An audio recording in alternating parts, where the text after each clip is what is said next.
Alors Nicolas Sarkozy dévoile à 15 h le chiffrage de son programme économique, Nicolas. Alors globalement, on connaît le chiffre, 115 milliards d'euros, 40 milliards d'impôts, 75 milliards de dépenses.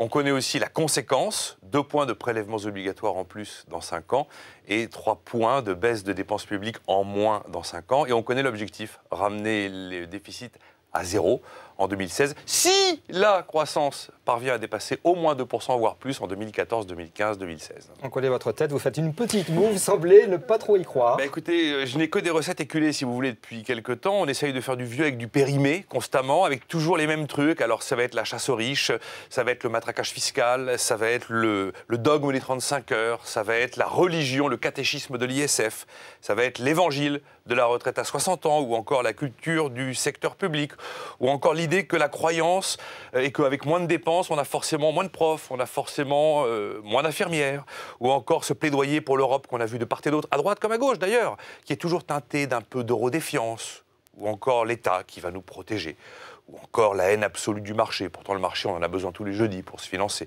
Et s'il n'était pas là, on aurait bien des problèmes. Ou pourtant, l'idée que notre premier concurrent, c'est la Chine, alors qu'on sait que notre premier concurrent, c'est l'Allemagne. Voilà ce que j'entends. Voilà le climat dans lequel nous baignons aujourd'hui. François Hollande répond à Paris Match aujourd'hui. Il tend à la fois la main au CAC 40, mais il ouvre aussi la possibilité d'accueillir des ministres communistes dans son gouvernement. Je crois vraiment que François Hollande va gagner, mais qu'il va gagner par défaut.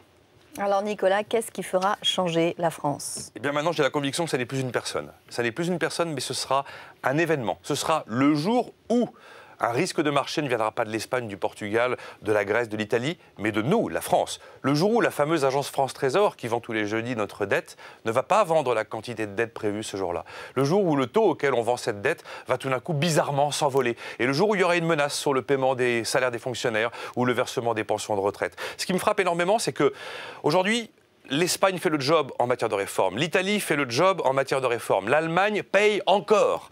La BCE fait un job incroyable pour tuer le risque systémique. Eh bien, désormais, ça ne suffit plus. Je ne sais pas à quoi ressemblera la suite. Vous vous sentez désabusé aujourd'hui, Nicolas? Ben oui, quand on voit que l'Espagne se fait attaquer comme hier sur sa dette, c'est pas très rassurant. Bon, allez, courage.